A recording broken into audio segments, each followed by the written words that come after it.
guys on for sure. Awesome, man. For Yeah, no, I, sure. I love your show. Definitely a fan of it. Thanks. That'd be a lot of fun. Oh, there's an I update. appreciate it. Yeah. All right, Jesus we're Christ, it's good. 12.61 gigabytes. And yeah, every single one of those gigabytes is trash. Is it really? No, but I'm assuming it is. All right, I got our producers pulled up, got Patreon ready to roll. Jamie, Um, help me remember if you can to do the producer shout out at the end because I forgot it. I'm gonna yes, ask you. and I'm just give me a second. I'm going to find a review. Okay. Hello, everyone. Actually, I don't know if I can see anybody in the chat yet. Patrick, are you muted? No. Oh. I'm looking at the delayed version. That's why. Oh, yeah, on YouTube. All right, I'm pulling that up too. Jeremy, thank you for sitting tight. Oh yeah, for sure. You're getting a front row seat to how dysfunctional we can be when there's a Zoom update. Okay, I'm all good. Poop veins in the chat. What up? All right, let's roll. Okay. I'm looking for a review. One sec. Okay.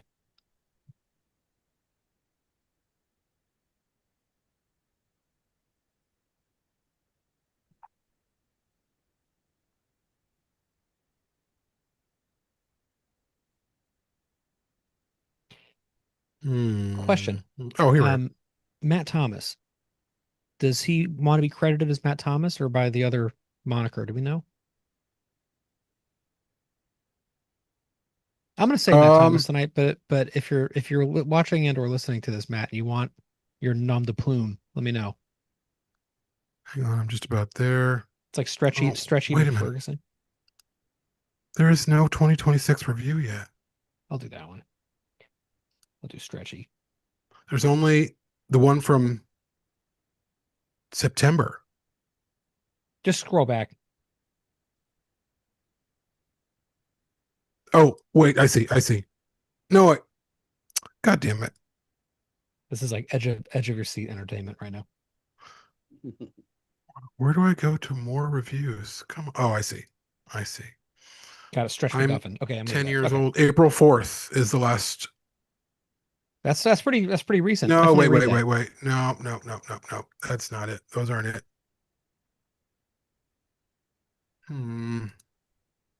What the frack? Sure. Okay. What up, Shura? Yeah, the last one is February. That sounds good. While we're doing this in the chat, so we got both Poop Vein and Shura Multivac in the chat. You guys are both musicians. You guys should talk to each other a little bit. You're both good. Also good people. Okay, ready? Hang on.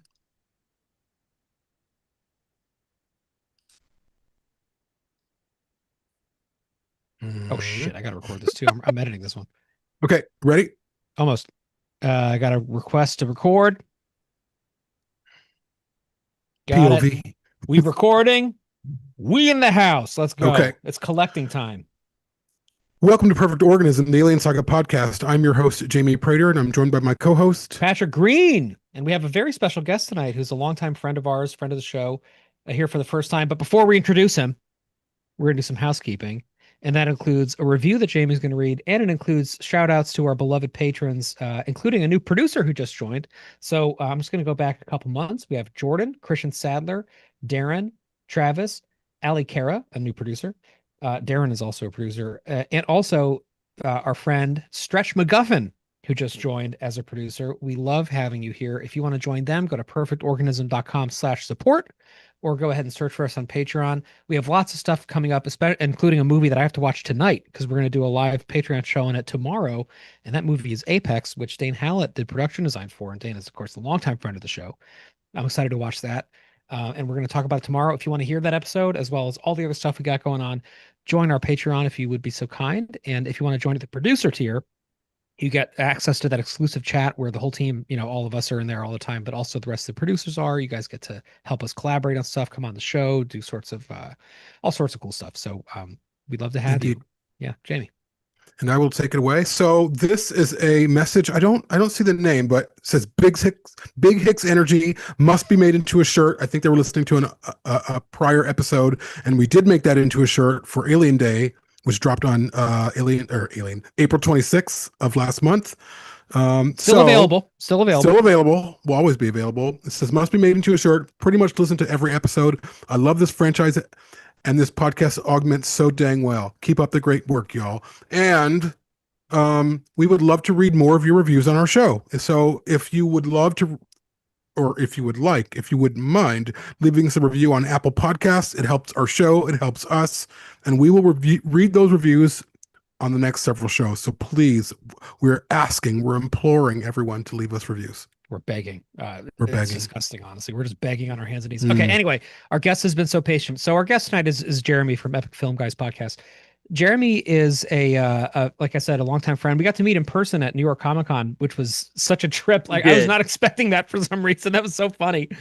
And just to kind of set the stage for this, Jeremy has probably the best collection I've seen of alien stuff, and we're going to talk a lot about that, tonight. But he and I mostly are, friends through our mutual obsession with collecting stuff that nobody needs, but somebody's got to take it. So we thought it'd be fun to have a conversation on collecting tonight. But before we do, Jeremy, why don't you give us a little bit of an insight into your history with Alien in general?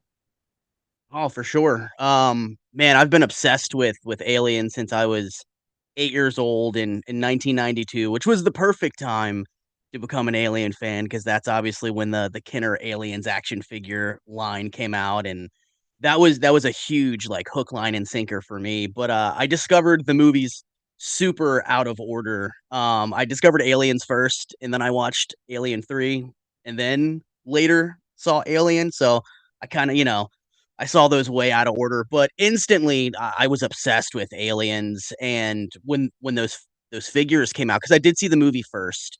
My dad was super cool.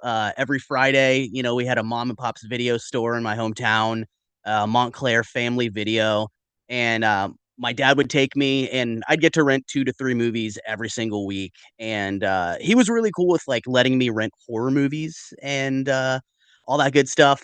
So I rented Aliens, and it literally changed my life. There's a few movies that super changed my life. Aliens, Jaws, Nightmare on Elm Street, a ton of slasher movies, but Aliens, it captivated me. Like I was so into it. Immediately, I didn't even know like what a collector was at 8 years old. I didn't realize that I was already that.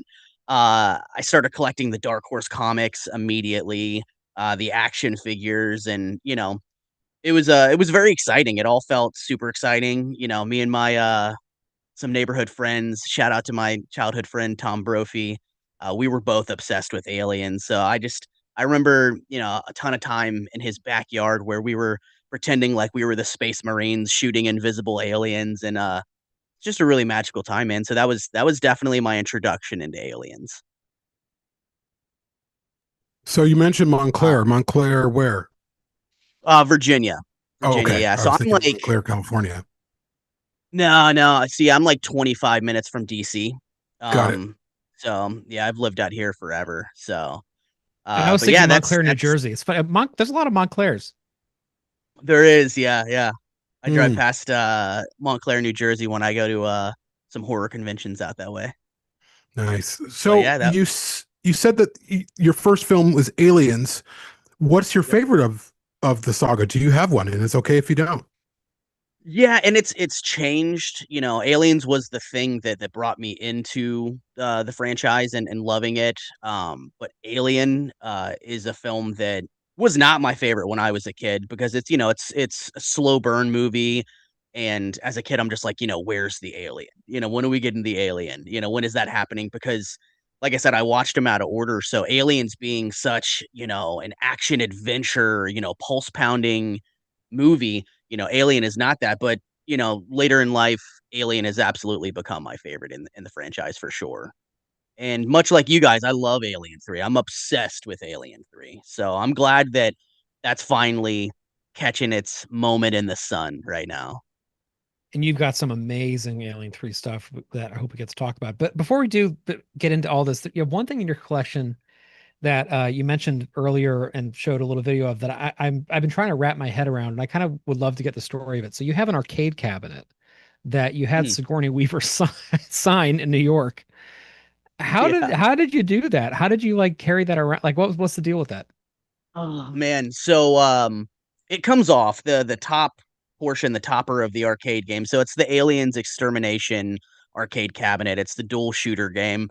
the topper comes off. So I was able to, unscrew that and take that off, but then became the daunting task of taking it to New York City and like having to walk from my hotel to the convention center, like holding this thing that's super fragile. And I'm like, oh my gosh, this is a nightmare. But I was determined. I was like, man, I have to get Sigourney Weaver to sign my arcade topper. Like, that's just like such a statement. Like, oh, here's this amazing, aliens shooter game. Oh, it's signed by Sigourney Weaver. I was like, I got to do that. I got to bring that. So, I lugged it all the way to New York City, and like I said, it was super awkward carrying it. And so I went with a couple autograph buddies to the convention, and that's where I ran into you.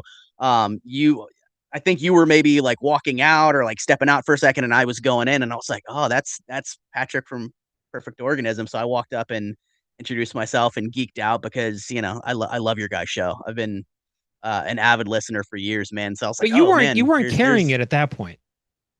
no. I had to go back to the hotel to get it because me and my Okay. autograph buddies were doing something else first, and then I had to go back to the hotel and grab it and then bring it back. But so that ties into getting it signed. So, my buddies that I went with, they do a lot of private autograph signing. They run a company, and so they know a lot of the handlers and stuff like that. So they knew Sigourney Weaver's manager, like her appearance manager, and so they were like, "Oh, we don't have to worry about getting there first in line because once we see him, he's gonna bring us to the front of the line."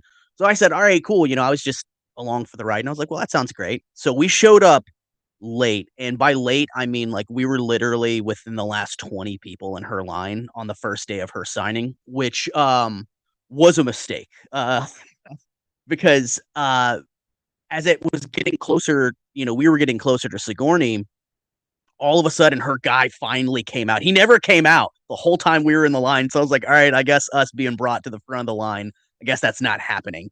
So he comes out, and it was Sigourney's publicist as well, and they were like, she's way over schedule. Like the signing took way longer.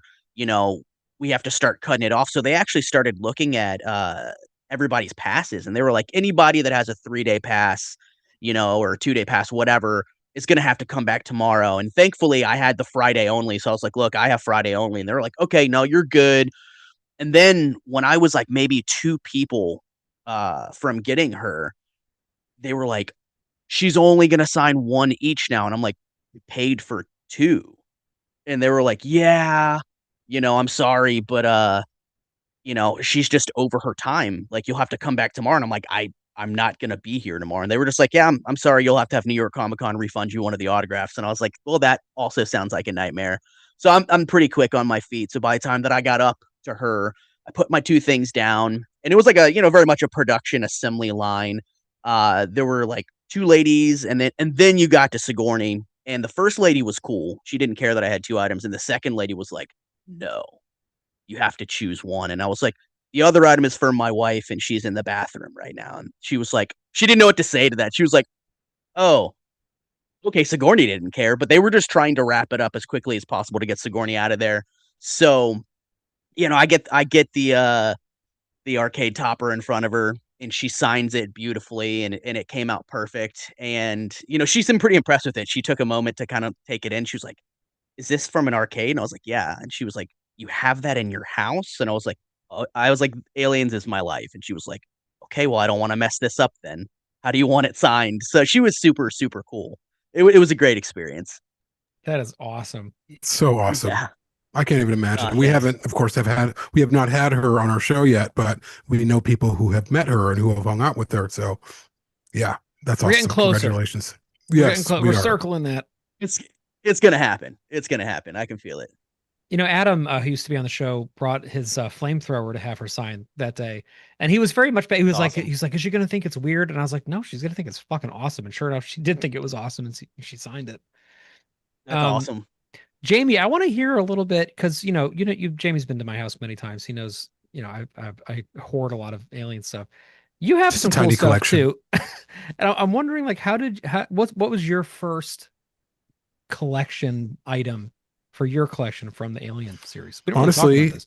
when I was 21 when Alien Resurrection came out, and I started buying up all those toys. I The bought the Resurrection newborn. toys. Yeah, I bought, of course, Ripley. I bought Call.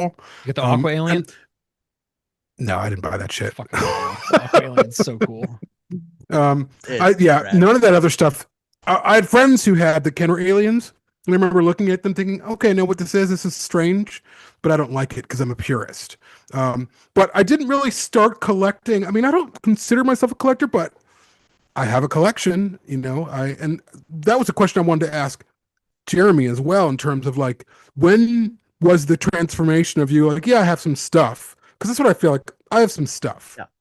But Patrick and Jeremy, you guys are collectors. So Jeremy, when did that like turn into obsession? So like I said, I started collecting in, 92, but I didn't realize that I was a collector. And like I also I guess I realized that I was a I guess a lot of it different than a lot of my friends, to where, my friends, when they were done playing with their toys, they throw them wherever, they throw them in a toy box. When I got done with them, I would display them because I wanted to see them. I didn't want them in a toy box. I'm like, you know what? I want to see them all lined up. So even when I'm not playing with them, I can see them. So I started collecting then, but I think like consciously, I full on like collector mode and realized like, oh, this is like a huge part of who I am, and this is what I do. Was 2005. Um, I incidentally got into collecting autographs, and I was already, had a bunch of memorabilia and stuff, and I started collecting autographs in 2005, and then it's been growing ever since. And I sent you guys a video of my man cave, and what's crazy is that's not even everything. So it's ridiculous, and I love it, and I have a very patient wife who allows me to have life-size monsters in our basement. So Including the new Spirit Halloween, which I'm very jealous about. You know what's wild is I have a wife, as everybody knows, who's on the show, who wanted to get that for me, and I said no. I can't afford it because I'm at school right now. And then it sold out. And then like literally the next day I was like, we should just go do it. And then it It's was sold sold out. I was like, out. God, yeah, it was sold Oh, out like in 24 hours. Of course, it's awesome, oh. And I Jeremy feel like the customized it. show We'll needs get to one of that. those. I think we should use I'm our budget. serious. Don't tell the patrons. Um, so my like it's funny. That's a really good question, Jamie, about like when things became like a collection, because I know when that was for me. Like Jeremy and I are almost the same. I was born in 85. It sounds like you were 84, 85, right, Jeremy? yep. 84, yeah. Yeah. So we were both like right in that sweet spot. It makes sense that Jamie being very, very slightly older, very slightly, barely measurably older than us, because you were already like a teenager when those came out.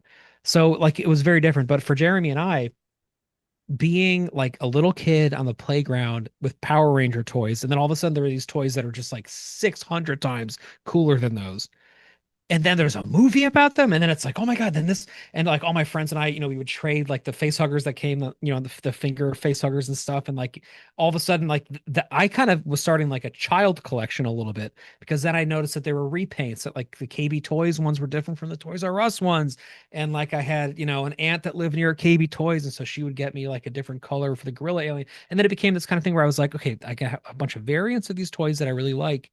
I wonder like what else there is. And the first thing that I got where I was like, all right, I'm collecting now, was when I was 10.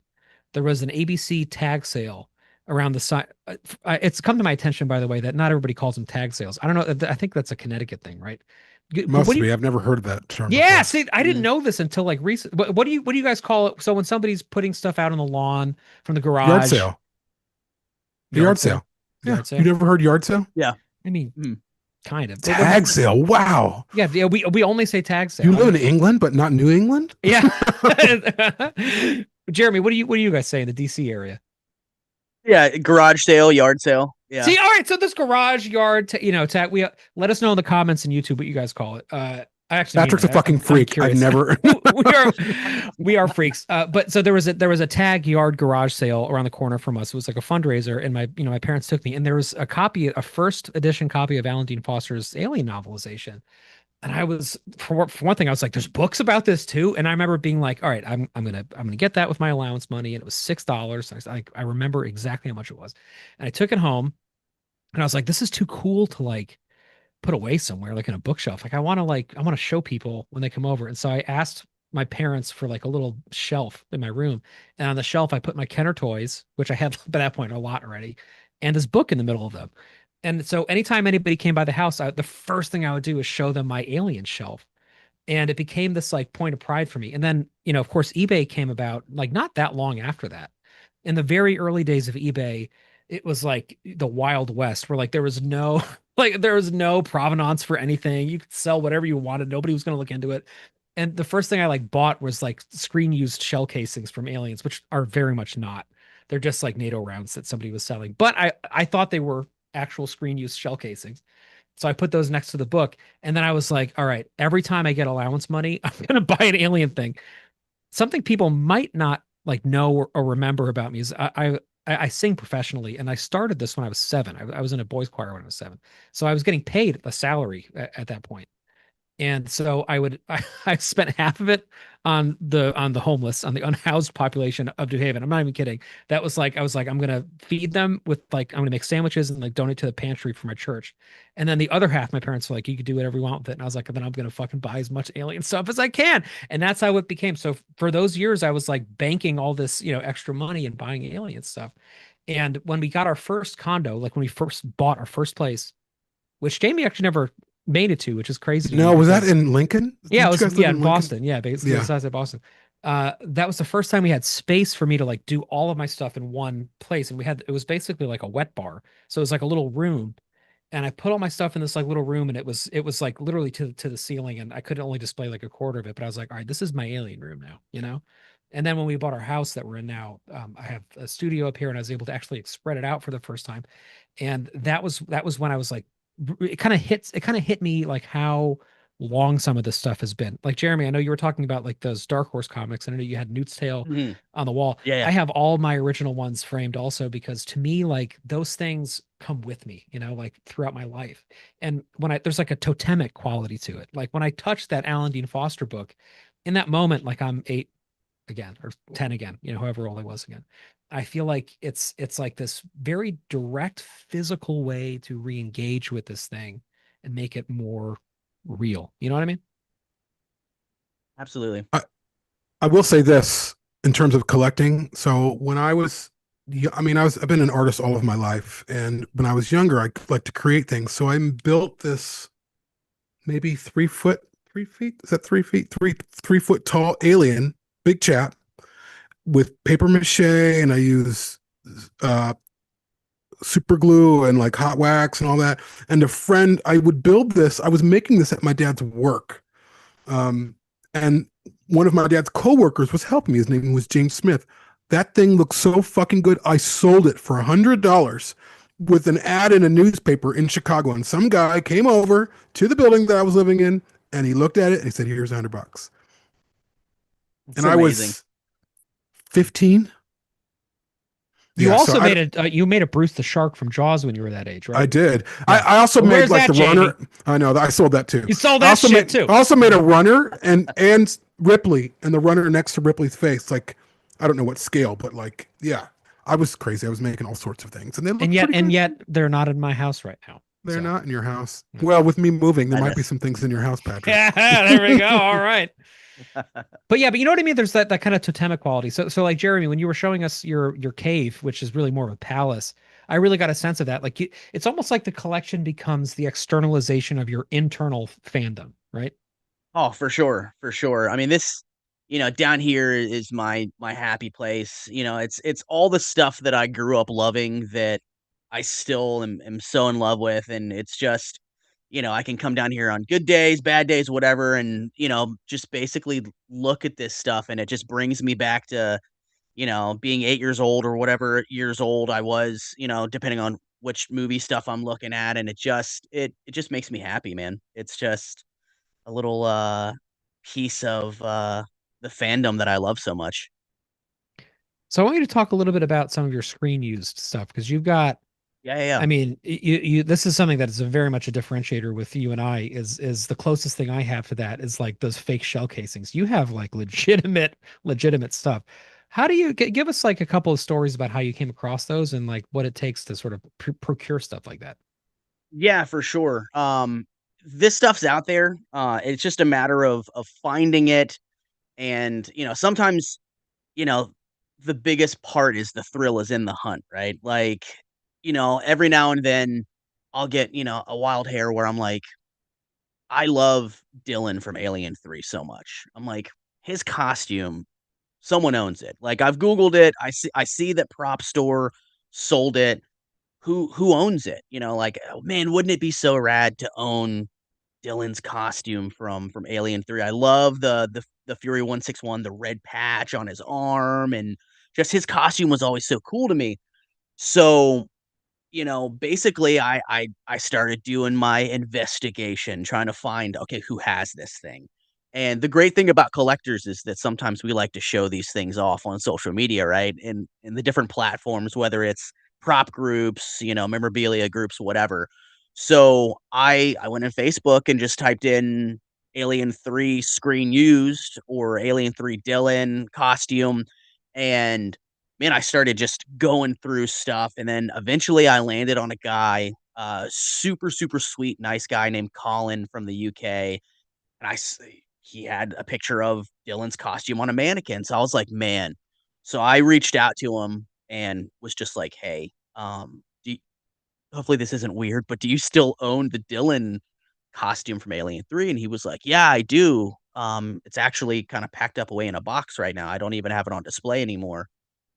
And I said, "Well, I'm afraid to ask, but would you entertain the idea of selling it?" And he was like, "Yeah, yeah, I could do that." And I said, "Oh, okay, cool. Like, what did you have in mind?" And the worst part about collecting movie props is that, it's not like a poster or an action figure or things that are mass produced. Like, typically, there's one to maybe a few that are made for the movies, right? So the price tag on it commands a whole different tier of pricing for it. So he hit me with the price for Dylan's costume, and it was, substantial. And so I'm like, okay, like, but I really want this. Like, I want this. And so the great thing about being a collector and having all this stuff is it's stuff at your fingertips that you can flip and sell and kind of bankroll and other things. My philosophy has always been, if I can take 6 things that I super like, but I'm not in love with, and if I can sell them and bankroll it into one thing that I love, for me, it's about quality and not quantity, right? So I'm like, all right, plus I want to stay willfully married.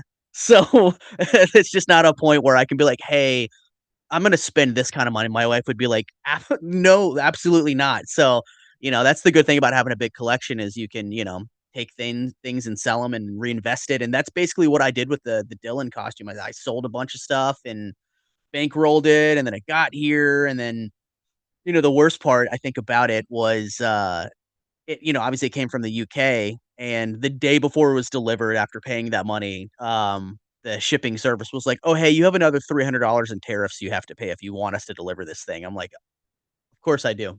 Why not?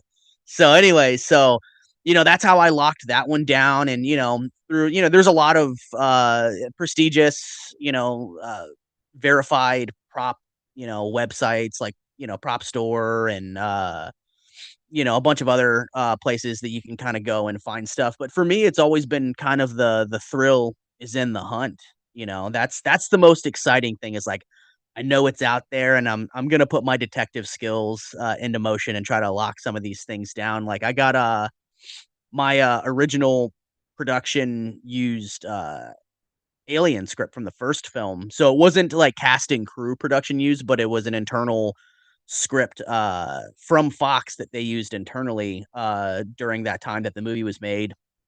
And I found a guy that, he had stuff on eBay, and come to find out he worked for Fox. So, he had a bunch of stuff in his office that he kind of accumulated over the years of working for Fox. And that was one of the things that he had was an Alien script, and, so I was like, "Oh, man," even though it's not a cast and crew production use script, it's still a production use script, so I was like, "I wanna get this thing." So then it becomes doing your research, making sure, that this guy is who he says he is, and all of his stuff lines up and all that, because you don't want to spend a bunch of money on something that's not legit. So for my advice to anybody that's interested in collecting is it's definitely ask a lot of questions and do your research. And if you're not sure, there's tons of Facebook pages and places that you can go and ask people, and they'll point you in the right direction. So you know it's kind of the gist for how I've locked down some of these items for sure. Oh, I love it. The thrill of the hunt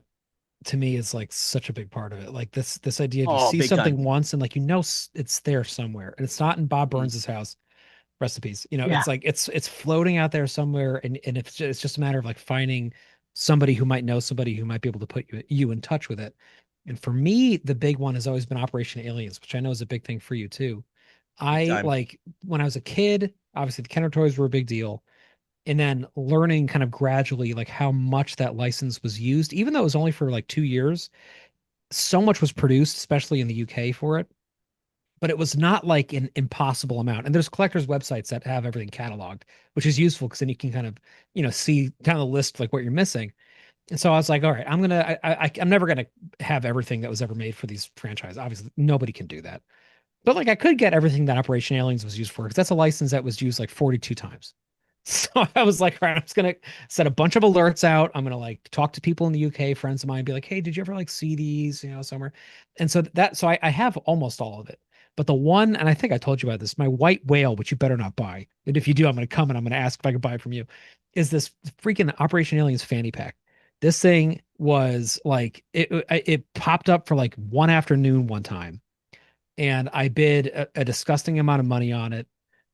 And again, with Micah's approval, she was literally sitting with me. She was like, "Do more, do more, do more," and I lost it. And I think that's like the only one. I think it was a prototype that somebody like made out of a textile, but it was officially licensed. There was like a code on it. There was a tag, and I was like, man.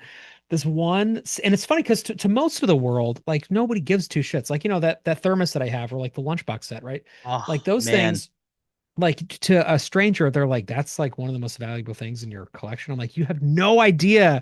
Like, Yeah. there's like six of them. Like, that's it. Or the Tiger Electronics game, which I know you just also got, which is amazing, right? Yeah. Yeah. Those Yeah. are so hard to Yeah. find working, right?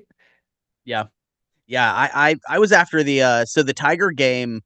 It arrives I think either late this week or next week. So that's something that I just locked down after, no joke, 2 years of trying to get the Aliens handheld electronic game from Operation Aliens. But that thermos, man, that thermos that you have, like, even on a lot of the lists that they list for the Operation Aliens catalog stuff, like, that's not even on some of the lists for that. That's how rare it is. So that item in your collection is one that I'm like, "Man, I'm looking out for this thermos," Dude, if I ever which is find another one, to an you'll outsider. be the first to know about it. But it's also Thank not you. even like particularly nice. Like it's like the graphics kind of small, but it's that sense of like, man, like, and, part of it I think also is the sense of like we're trying to preserve something.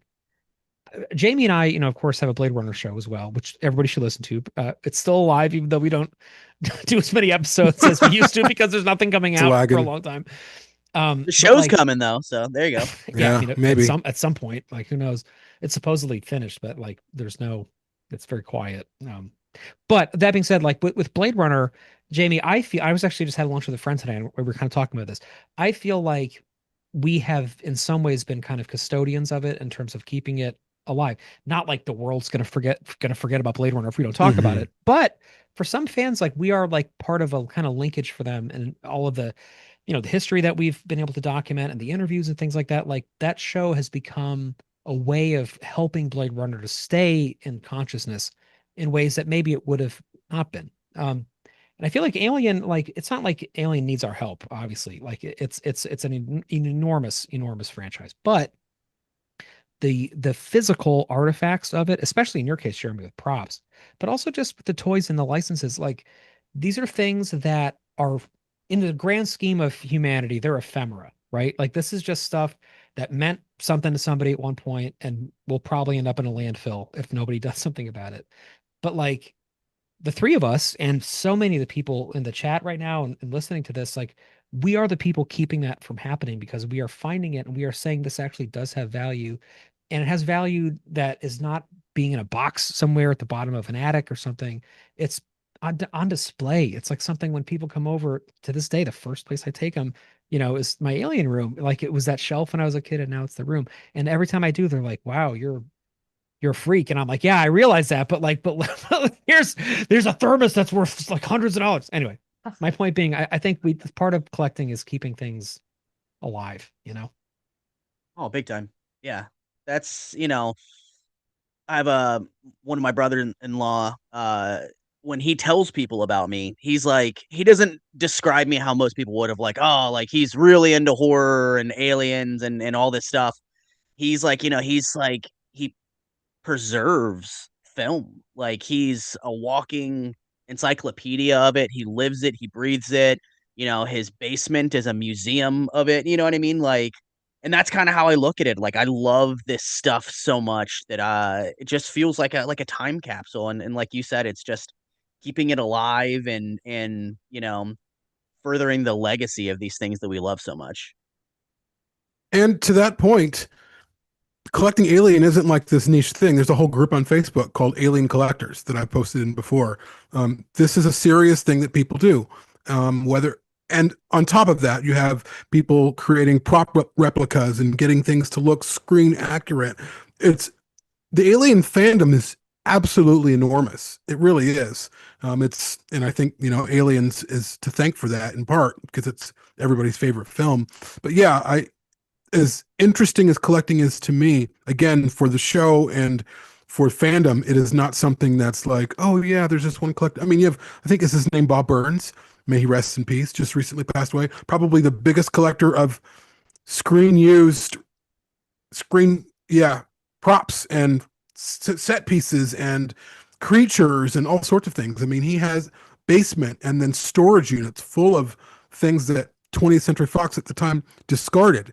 So there's a big market for it out there. I don't know where that stuff is right now, or I think of a quote when I think about like some of the alien stuff that's out there in terms of things from the film. I think of it belongs in a museum. I feel like there should be some type of sci-fi museum where this stuff where people like you, Jeremy, like rent it out and it's on display for 3 months so that I would love to see Dylan's costume. That being my favorite film, I would love to see it. I'd love to see Ripley's costume, wherever that could be. I don't know where that is, but I know she had different iterations of her costume in Alien 3 and Alien and Aliens and Alien Resurrection.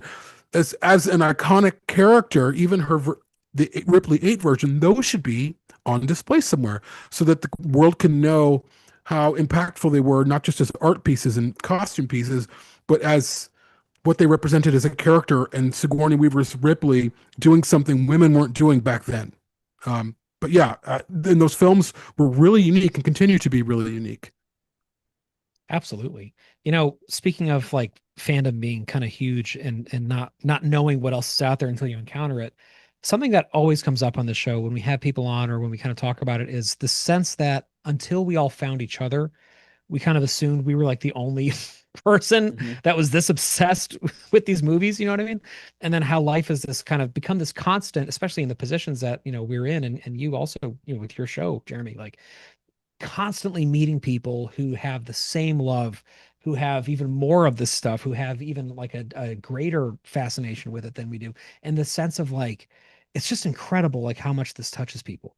I don't use Facebook really, but when I do, it's the first place I go every time I do is the Kenner Aliens vs. Predator group, which is my favorite group on Facebook. I love Has that been for one a too. Yeah. long time.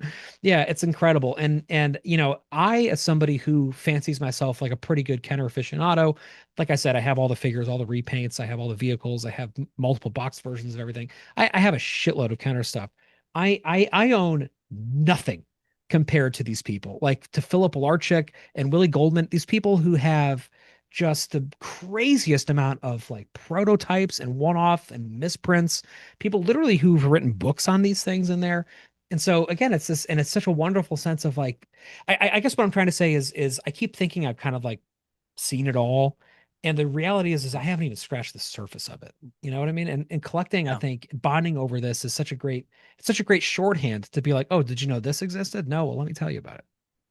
Yeah. Yeah. There's stuff that I'm still discovering. Like, I mean, you shared stuff from your collection with me today, and I'm like, I've never seen some of these things. So that's always really cool and unique when you stumble on those things and you're like, "Oh, I did not even know this existed." Like for me, there's an Operation Aliens pin that, like a pin that you like pin on your shirt, right?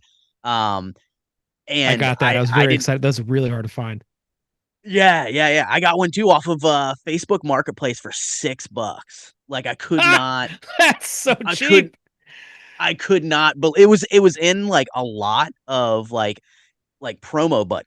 Like there was a promo Wow. button for The Mask and Meteor Oh Man man. and all this other stuff. And I was like, I hit the guy up. Actually, I think it was $13. I hit the guy up and I was like, hey, like I'd like to buy this, and I told him I was like, I'm gonna buy, like, I'll give you the money, of course, whatever you're asking is fine. But you don't worry about like sending me the other buttons. Like you can just resell those. I just want the aliens one. And the guy was so confused. He was like, I'm just gonna send them all. I'm like, that's cool, man. So I just gave them to my kids. They were like, these are really cool. But this something as simple as like a pin that you put on your shirt that all they did was they took artwork from the Dark Horse comics from that era and they just did some minor, touch up paint reworks on it and then they slapped it on a pin and there it is. But like discovering that I was like, oh man, this is really exciting for me because I didn't even know that this existed. So it's cool when you find those little golden nuggets, along your collecting journey. A great example of that is like the Tops cards, that went out for Operation Aliens. Like I thought I had the complete collection of that for a very long time. And I have doubles of everything. And then there was one card that I didn't even know existed that came up on eBay recently. And I got it for 50 cents. And I was like, there Nice. again, it's like you never know what else is gonna be out there. It's just incredible. Jamie, is there Jeremy. a Nice. white whale for you? Well, I was going to ask that to Jeremy for Jeremy. Like Okay. first, Both of like you answer it what is at the same your time. holy grail? Same time, same time. You know, I would say a pulse rifle, man. Like it could be one of the painted black ones from Alien 3 or one of the ones from Aliens. I would love a pulse rifle. I would love any gun used in an Alien movie. I think would be awesome. In fact, I landed one. I locked one down a month ago. It was Christie's gun, like a grenade launcher, from Alien Resurrection, and I was super stoked. Lined it up, flipped some things. I was like, cool, secured it. It was from the same seller that I got my xenomorph puppet from Aliens from. He was like, "Oh, I've got this gun from Alien Resurrection too. If you're interested." And I'm like, "Oh boy, yes, I'm interested." So I got it all ready to go. Got the money, and then my car decided, life decided to life super hard on me. My car started being weird, and so I was like, "Okay, like let me take it into the shop." And basically, long story short, is it cost me almost 6 grand to fix my car. So I was like, "Well, I'm not getting an alien gun right now. That's just not happening because real life is taking precedence or whatever." But the good thing is that one of my buddies that lives like an hour from me, he's a big prop collector. I basically alley-ooped him. I was like, "Hey man, I was supposed to grab this thing. I can't grab it. So at least I know where it is." And I told him, I was like, if you ever decide to move it down the line, let me know. But yeah, for sure. I would love to get a gun from an alien movie. I think that'd be amazing. For What about you, me, Jamie? that's a really good question. I like incidentals. Like I don't costumes are cool, but I they would be wasted on me. Um, I think this is going to be a strange answer. The Weyland-Yutani cup from Alien Romulus. It's a version of the cup from Alien, those like strange little plastic cups, but it looks like it's almost like it's cement or something, and it's got Wei-Yu in the side of it. It looks very weathered. I love those cups. I want one. That's really all that I could. Yeah, I don't. Everything is cool, but yeah, props are cool. But again, it would just sit on my shelf, and I'm like, oh, there it is. Like ultimately this stuff doesn't do much for me because these films really live inside me, and I get like for some people like you guys, there's that connection there. It's a visceral physical connection between the prop or whatever on the shelf and you and the sort of the triangulation of that in the movie, like totally. But for me, everything goes back mostly into character, and that's what lives inside me. So the extra things are cool, but I'm like, but I want that fucking cup. Dude, I First know off, exactly which cup you're talking about. Yeah. and that's a very realistic ask. Also, because like half of the Romulus production crew listens to our show, so like you're probably gonna get this cup now. Maybe. But Jamie's moving, so if you want to save money, send it to me. I'll But if make you live in sure he England and you're going to maybe send it, gets it. and you live in England, send it to me Yep. there. Yeah, I'll take it. No, I think it's funny that like I would love to own screen use stuff, but to this day, the thing that I want most is that stupid fanny pack. I really, it's just fun. I don't know why. I just do. I Can you? think It'll What is this happen. fanny pack? Can you explain it to me? so. Operation Aliens, right, was this license that they had to make toys, and that for Kenner, it kind of branched out from that into school supplies and other things for kids because they were trying to market, the Alien franchise as being something that could have like an offshoot for children. There's of course the animation cells that for a long time people thought were for a show, but it was actually for advertising, which was Commercial, like a yeah. pretty recent like discovery, which was very exciting that Aaron helped find out. Anyway, all that being said, that this Operation Aliens license is just like a really kind of niche thing that I personally am really really into, and as is Jeremy. And this fanny pack, like, so you have to understand, Jamie, like there are these exhaustive lists online, so you can check it off. When you get something, you can be like, okay, I got this, I got this, I got this, I got this. The fanny pack is not on those lists. It exists, which is why I think it was a one-off prototype that was just made, and I don't think they manufactured it. So, like, to me, it is like, I mean, it's probably a one of one, right? But it's a one of one for the niche part of collecting that has been with me my entire life. I mean, I own the plaster molding sets and the puzzle, all these just random things that this license put out. But to me, the thing that I want the most is that fanny pack. And again, what would it do is I would get it and it would sit on my shelf with all the other shit. But I mean, like Jamie, like my music, this is my music studio. This is where I work. This is where I record from. So I spent a lot of time in this little hobbit hole up here and being surrounded by these like reminders of, I mean, because something else that I wanted to say too is the things in my collection that mean the most to me, other than my original Gorilla Alien, are the things that were given to me as presents. And when I was making that little video for Jeremy earlier, I was looking around, I was like, man, a lot of this stuff is gifts at this point from obviously from, the studio or from Comic-Con or these like little mementos we get, but really from friends. I mean, so many of the things that mean a lot to me.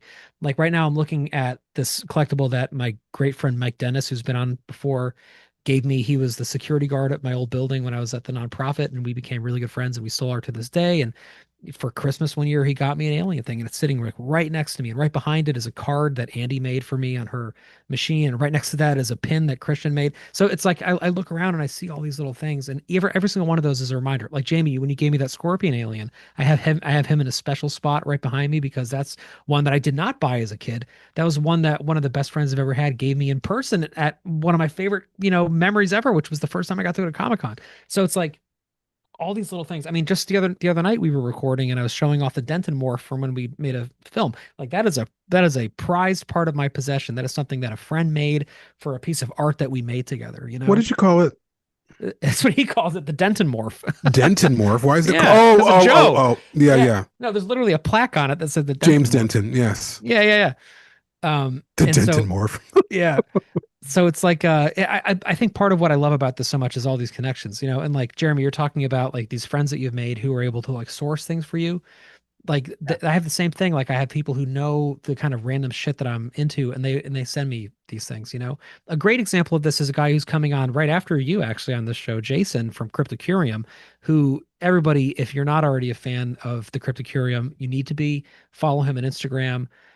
He does these beautiful one-off, and also short runs of these handheld little sculptures, these like resin sculptures that he hand paints, and they're just beautiful, and they're all horror themed. There's a lot of cosmic horror. There's a lot of like, famous slashers and things like that. But the thing that, we love about him is his alien work because he's a huge alien nut.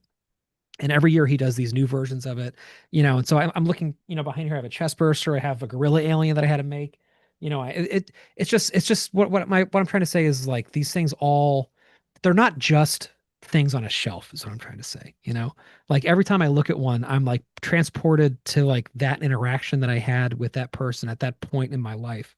And I think maybe for me, part of the appeal is that I can sometimes feel like life is kind of blazing by me like really quick, especially having kids and seeing how old they are now all of a sudden. It's this feeling of like, oh, this is really going really fast, and I try to be present and I try to be mindful and I try to like, journal sometimes and I try to be really aware of what's going on. But at the end of the day, it all starts to kind of blend a little bit into this rapid, beautiful, haze. But it stops being hazy when I look around and I'm like, it was like a Tuesday and I got this at a train station because I met somebody that I knew from social media and he knew a guy who knew a guy and then I met him and I got this and like I still have him in my phone. Those little things, those little memories that kind of help I don't know, help things. It's almost like autobiographical in a way. Yeah. Oh no, for sure. When I, look back, at some of my favorite memories when I was a kid, it a lot of it was with the Aliens figures. It really was. I remember going on vacation with them. I never left the house without them. I remember going on a beach vacation to Myrtle Beach with my parents and bringing all my Aliens figures. And I remember one birthday in particular. My godmother took me to Toys R Us, and she didn't have any kids, and she was like, "You can buy whatever you want." And so growing up, like my parents didn't have a ton of money, so, like, when I did get some action figures and stuff, it was a treat, right? But they were pretty good about they saw how into aliens I was, so they were making it happen for me. But I remember her taking me to Toys R Us and being like, "You can get whatever you want." But I was like, even at a young age, I was like, "I'm not taking advantage of that." Like, I'm not gonna, be the kid that's, like, just throwing a bunch of stuff in a cart. I'm like, "No." She wanted to do something really nice for me, so she was like, "Literally whatever you want." And I remember I wanted the evac, the jet from the Kenner Aliens line, So fucking and sick. I love that thing. oh, Yeah. so sick, so sick, Not and, as sick as the the hover dude, tread. The hover tread to me is like maybe the best thing that's ever been made for a toy, I so think. cool. But yeah, the evac is pretty fucking cool too.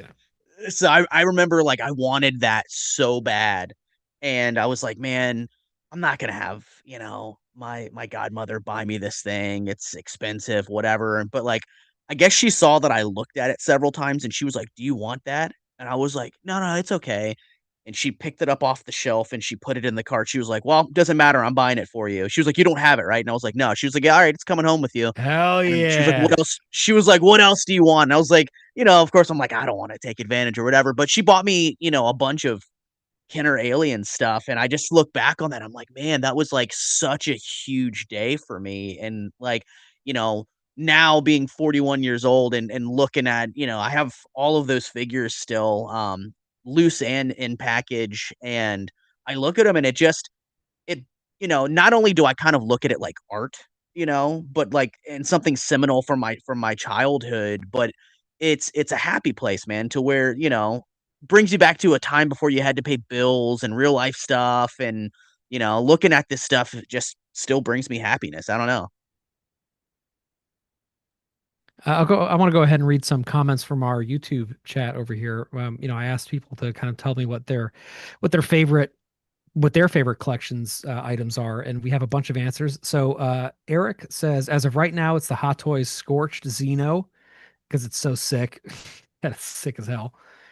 Sky says his legendary encounter is game mat, which has been his desk pad all throughout high school and college, and he loves looking at it when he's bored. Mario says the hand welder, but also the big chat bust from Sideshow. I don't have that. I wish I did. Um, Mario is one of those rare people who, like, if you want a screen used prop, like if he wants one, he can just like make it essentially, like whatever he can imagine, which is just I'm so jealous of.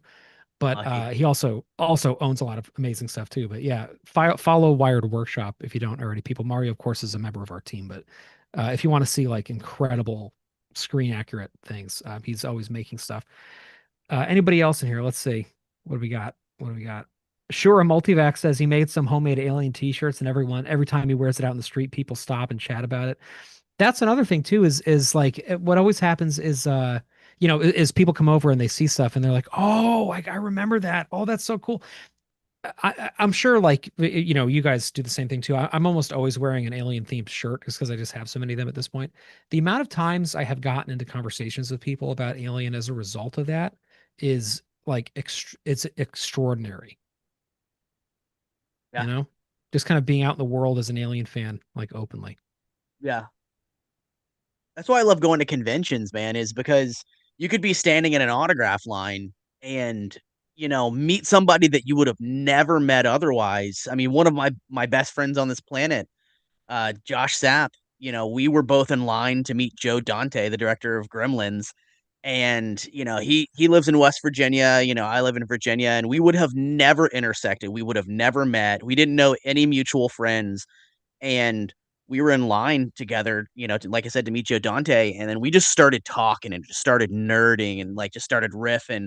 And it was just so clear, like, oh my gosh, like me and this person like have so much in common. And then we became Facebook friends. And then now, we go and visit each other several times a year. We go to tons of events together. Like him and I both met Sigourney Weaver for the first time together. That was in 2024. She did an event in New York, Nyack, New York for the arts. And it was super intimate. It was like maybe 80 people tops. And it was a super weird event. We were in a church. We were in a church And Nyack, and yeah. in Nyack, which is a town filled with like bicyclists, and I'm like, holy shit, there's a lot of bicyclists, like hundreds of people riding bicycles in this town. I'm like, this is a really wild place, and I'm going to this event in a church that Sigourney Weaver is like going to be talking about her career in front of like 80 people. And we purchased, the VIP, and we got to meet Sigourney, and like so now we're like sharing all of these like life events and fan events and nerd stuff and friend stuff. And it's just it's really special, like how you wearing a t-shirt can spark up those conversations, and going to these fan events you can meet people that end up becoming your best friends. It's really special. It really is. So before we wrap here, can you give us a little bit of give our listeners a little bit of an idea of where they can find you and also Oh, for how they can sure. follow Epic Film Guys? Sure. Yeah. So you can find Epic Film Guys literally on every social media and podcast platform at Epic Film Guys. So we're a review based podcast. We do a lot of horror stuff, but we branch out as well from time to time. We're official film critics for the Washington, D.C. area. And it's a ton of fun, man. It's just me and two of my best friends talking about these movies that we love, and people that tune in and listen. Uh, they always say that it just feels like they're sitting in the room with us, with just friends, like-minded friends that are discussing the things that they love and everything. So that's kind of the vibe that we go for. Is just it's just really chill. If there's one thing that I personally don't care for. It's like when you listen to some of these podcasts and it's kind of like elitist, and it's like, well, if you feel this way about a movie, you're wrong. It's like, film is art, art is subjective. So, something that I didn't care for could be your favorite thing in the world, and vice versa. So, we have a lot of fun doing it, and it's super fun and super laid back. So yeah, definitely check us out at Epic Film Guys. Yeah, you guys are awesome. Yeah, I really enjoy your show a Thanks, lot. I man. tune in to a few episodes here and there, but I should listen to I more appreciate it. regularly because they're really, really good. You guys have a I great appreciate it. vibe. Yeah, absolutely. And thank you for Thanks, coming man. on. Yeah, Yes, thank you so much for yeah, for coming on. sure. Yeah, seriously, I'm Yeah, for surprised it's been sure. so long, but hopefully not the last time. Well, I thank you guys for having me, and an open invitation, like I said pre-show, for you guys to come on the show anytime you'd like as well. That'd be awesome. Would love to collab more with you guys. Let's Awesome. 100% do that. And if you find that fanny pack, you tell By the me. Oh, way, dude. speaking of fanny pack, I did a search on Google for aliens, whatever fanny pack, and all that came up was like a fanny pack with like classic UFO aliens Right. on it. Yeah, with like stupid like 90s aliens. Yeah. Yeah. Yeah, No, I'm Yep. telling you, there's one of these things. I want to see a photo. I don't even have one. I don't even, it was so Oh. quick. I remember where I was. I was literally at my parents' house. It was Sunday dinner, and I was like, I have to excuse myself because like this is getting really intense. And there was just one other person, and we were just going up and up and up. And Micah came out, and she was like, "Did you get it?" And I was like, "No, this other person is just as crazy as I am." And they put a bid. It was literally they bid like $1,000 on it, and I was Holy like, "Well, shit. I'm not going to do that." You know what I mean? Good And then Lord. Yeah. it went for more than that. So Whoa. that fanny pack is out there somewhere. If you are listening to the show, I can't afford that anymore, but I will when I'm done with school. So I'm going to come for you. Anyway, let's give our, if we get enough producers, maybe I can. Let's give our producers a shout out while we're talking. So our producers are Nathan Gribble, Darren Gold, Murray Kucherawi, Jonas Holmeston, David Holmes, Dave Turner, Gene McDonald, Perry Chicos, Matthew Bruff, Carl McLean, Joseph Rosner, Blood Hut, Vincent Harris, Steve Patterson, G. Latour Yates, Zarnold Quigley, Ross Yost, Weed, Strawn Rosado, Jeff DeLoff, Zeno Nick, Carl Hinkst, Chris B, Jeremiah White, Peter from Melbourne, Gary Smith, Angel Cruz, Wayland Utani, Distinguished Engineer, Brazen God, Sky Errand, Jordan, Eric, the old poop vein Stevens, Ali Kara from Alley Cat Cosplay, and Matt Thomas. We love you guys. We love you guys in the chat. Thank you for a really fun time. Make sure you please help me popularize tag sale because it makes more sense and it's just better. Well, let me ask in closing, what do you guys call a store where you can buy alcohol? You call it a package store? I mean, where I live, you can buy alcohol. I mean, you can buy beer in grocery stores, gas stations, no, but anywhere. I'm talking like a store where it's liquor? like it's just that, yeah, liquor. Like, Okay, yeah, package store, ABC store, liquor store. Yeah, it's a so we say package store. Interesting. Yep. You guys are really strange. Yeah. what do you call soda? Soda. We don't do this pop bullshit. I did pop growing up because I grew up in Chicago, but I stopped. I've stopped using that term 15, 20 years ago because I think every time somebody says pop, I'm like, "What are you? This is 1940." Like, well, it's like the South. They call everything a Pepsi. Do you have a Pepsi? But they mean soda in general. They don't mean Pepsi. And of all the sodas they could choose, they choose the one that like nobody the worst wants. one. Like, what the fuck? They just say Coke. The worst one. Yeah, we will not be getting an endorsement from Pepsi. No, Pepsi. If you're interested in becoming a patron, we can talk about it anyway. We accept fanny packs as payments. We'll take fanny packs as payment. And one to one scale big chaps. Yes. Yes. And congrats. Last thing, really quick. Just tell everybody about how you customized your nearly 1-to-1 scale big chap from Spirit Halloween. Oh yeah. So getting it looks amazing. It looks like a NECA xenomorph action figure, except for it's 8 feet tall. It looks really great in person. But the base is just like a wire base, right? And I was like, everything looks great except for the base. I can't rock the wire base on it. So me and one of my best friends, Chris Keeney, we were like, all right, we went to Hobby Lobby and we bought a bunch of material, and I already had some vinyl Wayland Yutani decals. So like we just made this. I was trying to make it look like the floor of like a spaceship, basically. And with in Aliens, there's all the caution tape, the yellow and black caution tape. You can see it all over that movie. So used some of that as well with the Wayland Yutani logo. I covered all the wire base with like I said, trying to make it look like almost like a ship. And I took a NECA life size face hugger and had it with the tail positioned up so it looks like it's about to jump. And it took it from like, here's this great item that has kind of this lame base to now it just looks really rad in total. So, I suggest anybody that has one of them, it was super easy, find me on the social medias and I can tell you exactly what I used and send you pictures of what I did with mine. Dude, it looks awesome. I do think it's funny that like the economy being in a rough place, but the $450 Spirit Halloween big chap sells out. Sold out in like 6 hours. Priorities, man. But for what it is, I mean, like it's an amazing value. Like it really is. It's nearly a life size big chap that like from a distance looks basically screen accurate. I mean, that's like how often is that? It's great. And the inner jaws are articulated. I mean, that's fucking crazy. Yeah. Yeah. So, oh my God. Well, funny story real quick before we jump. So I set it up, right? And so I have this 80-pound huge chocolate lab, right? And so so me and my buddy Chris, we put, because you have to literally build piece by piece the xenomorph. Like it literally comes in pieces with instructions that are all labeled. So you have to assemble this whole thing. So we're building it, and my chocolate lab is just, he's super lazy. So he's just laying on the ground watching us work and all that good stuff. And so finally we put it together, and my buddy Chris is like, dude, you got to plug it in. I was like, oh, yeah, let's do it right now. So I plugged it in, and the xenomorph starts to move, and my dog is looking at it. He's looking at it. He's looking at it. And the moment that the inner jaw popped out, I kid you not, he took off running all the way up the stairs from my basement to the middle level of my house. Like he was gone. I was like, well, at least I know in a pinch that if there's an alien invasion, my dog is just out. He's not going to try and save me. He's just out. And apparently they're going to release more of them. So even though it's sold I would out right now, imagine. apparently they're gonna release more of them, probably closer to Halloween time, if I had to guess. Yeah. So there's that. Awesome. I'm definitely getting one from the Thank you, second one. Jeremy. You know who else got one was Xander, our very dear friend. I Xander's thought he would. I boyfriend was bought thinking him that one right now. for fucking Alien Day. He was like, "What did you get?" I was like, "Oh, I got a figurine." He's like, "I got the life size stuff."